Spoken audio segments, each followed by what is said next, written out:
이라는 것이 대략 이런 것이구나 하는 이제 어렴풋한 이제 감이 이제 좀 잡히더라고요. 그 다음 단계 이제 제가 이승만 박사의 글을 나름대로 이제 머릿속에 구상해서 인용하고 싶은 글들을 다시 한번 읽어봤습니다. 그랬더니 이게 제가 그전엔 전혀 몰랐던 그 자유민주주의라는 그런 이념이 이분의 글 속에 이미 다 담겨 있었구나. 이승만 박사가 자기 스스로가 자유민주주의라고 표현만 안 했을 뿐이지 본인 스스로 글을 쓰면서 논리는 자유민주적인 논리를 구사하고 있었구나 하는 게 이제 제가 개인적으로 확인할 수 있었습니다. 그 점에서 제가 아까 제가 이제 모두에도 말씀드린 것처럼 제가 이 글을 쓰면서 제 자신이 굉장히 많이 배웠다 이런 이제 말씀을 드린 건데요.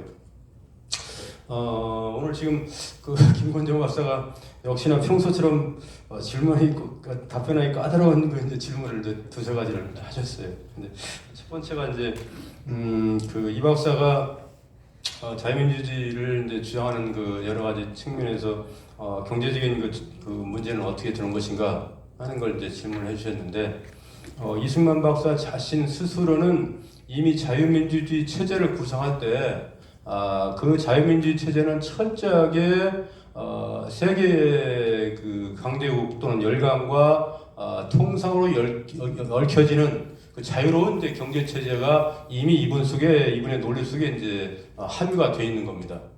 그러니까 단순하게 이승만 박사의 자유민주주의라고 하는 것이 일국적인 차원의 자유민주주의로 그치는 것이 아니고 전 세계적인 차원에서 통상의 무역 시스템 속에서 이제 구상되는 자유민주주의였다 이렇게 이제 말씀드릴 수가 있는 거죠. 나중에 이제 그런 이 박사가 이제 구성했던 그런 그 시스템 자체는 윌슨의 이제 민족 자결주의에서 윌슨 자체가 이제 미국의 전 세계에 있어서의 자유통상의 영역을 확대해서 이제 미국의 국부를 증대하고 싶어하는 기본적인 의도를 가지고 있었는데 이 박사도 이제 그런 의도와는 동일하게 이제 가지고 있었습니다. 제가 칸트의 영국 평화론을 보다가 이제 상당히 놀랐던 구절이 하나가 있는데 칸트가 만국 간의 자유통상을 굉장히 강조를 했더라고요. 그런데 그 만국 간의 자유통상을 통해서 국부를 증대시킬 수 있다는 걸 굉장히 찬동을 했어요. 근데 칸트가 그 다음 단계로 매우 또 재밌는 얘기를 하고 있더라고요. 한 국가가 자유통상을 통해서 지나치게 국부를 증대하게 되면 그 다음 단계로 전쟁이 벌어진다 이 얘기를 하고 있더라고요. 그러니까 그 안전한 형태의 그 자유통상에 대해서는 일정 부분 제동을 걸어야 된다. 이런 이제 주장을 하고 있었는데 그것이 이제 상당히 이치로 왔거든요. 근데 이 박사는 자유통상 문제에 대해서 자세하게 논급한 적은 없기 때문에 과연 칸트의 영국평화론에 나와 있는 그런 생각까지 이제 자유통상에 제한을 둬야 된다는 그런 측면까지 이제 나갔는지는 모르겠습니다.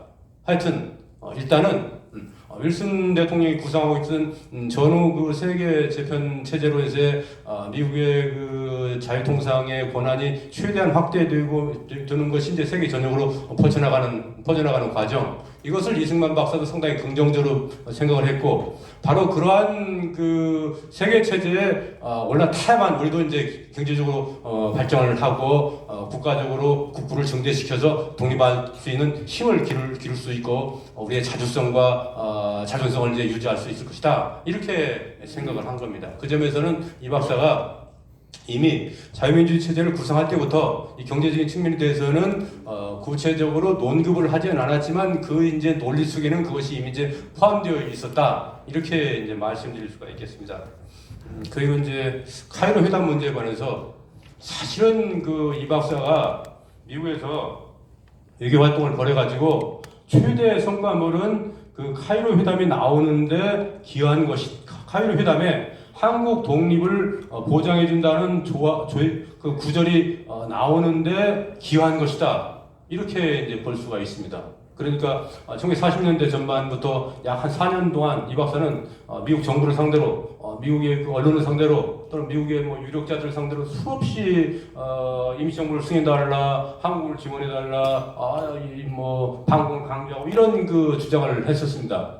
그러나 미국 정부는 거기에 대해서 한 번도 긍정적인 그 답변을 준 적이 없어요.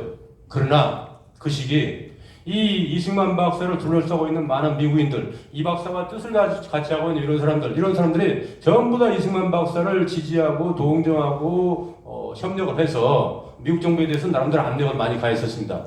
그러니까 기독교 신부로서, 천주교 신부로서 또는 개신교 신부로서 아니 개신교 목사로서 특히나 상원의 원목까지 지내고 뉴욕의 성당에 대주교를 지내고 이런 분들이 미국 정부에다가 굉장한 이제 내밀하게 압력을 가하고 이래가지고 한국의 독립에 대해서 뭔가 구체적인 그 지원을 받고 도움을 줘야 된다는 걸 가능케 한 겁니다. 바로 그런 이 박사의 미국에 있어서의 인적인 네트워크를 통한 그 노력들, 그 개인적인 그 고군분투와 다름없는 그런 활동들 이런 것이 이제 맞물려 가지고 미국 정부로 하여금 한국의 독립을 이제 보장해주는 그런 문구를 갖다가 미국 대통령의 이제 특별 정치보좌관이 이제 먼저 작성하는 이런 단계까지 나갔던 거죠. 결국 이승만 박사가 카이로 회담을 통해서 한국의 독립 보장을 얻어내는 데 있어서 김구 세력에 못지않게 오히려 김구 세력보다 더 어떤 측면에서는 이제 공헌을 더 많이 했다 이렇게 이제 볼 수가 있는데 이 측면이 학문적으로는 전혀 지금 밝혀지지 않았습니다. 제가 이번에 논문을 쓰면서 1940년대 전반기에 서한을 이제 꼼꼼히 보다 보니까 이건 이런 식으로 역사적인 평가를 새로 내려봐야 되겠구나 하는 이제 그런 그 생각을 이제 갖게 되었습니다.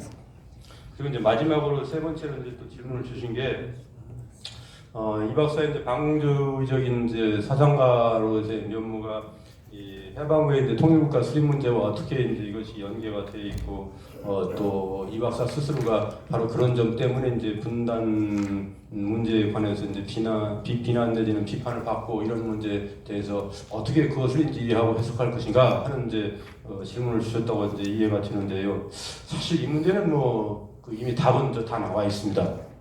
말씀드리긴 곤란하지만 다들 선생님들 말씀하신 것처럼 그 시기 상황이라고 하는 것은 당연하게 우파적인 입장에서 민족주의적인 국가를 이제 구성하려면은 반공을 취할 수밖에 없는 것이고 당연히 이제 반좌의 입장을 취할 수밖에 없는 것이고 그런 이 박사의 역사적인 그 주장이나 이번에 이제 행동 자체가 그 시점에서 이제 역사적인 당위였던 거죠. 그리고 한민족의 이제 일종의 그 시기 이제 부여받은 사명이었던 겁니다.